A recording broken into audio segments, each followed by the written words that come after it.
हर हर महादेव आपणकर रिक्वेस्ट थिला जे ठाकुर घर आमे किपरि सफा करबा तार गोटे वीडियो शेयर करबा पई। तो आज मु ठाकुर घर सफा करथुल तो भाबिल गोटे शॉर्ट वीडियो बनै नेबी। ताछड़ा ठाकुर घर सफा मु पाखा पाखी 1.5 मास हबो क्लीन करिनी।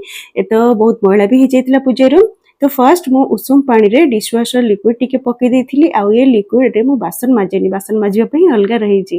ठाकुर घर ओकेजनली सफा करूथिले किंबा प्रतिदिन पोछुथिले आपण सब बळे नुवा सफा कपड़ा नेबे। निजे पिंदिथिबा पुराना फटा कपड़ा रे ठाकुर घरे किंबा रोसई घरे व्यवहार करा जायनी। ठाकुर घर पोछिबा पई मु दुईटी छोट छोट टावल रखिछि। बाजार रे बहुत आराम से मिल जाउछि सब जगह रे 25-30 टका रे आपनको मिल जिवो।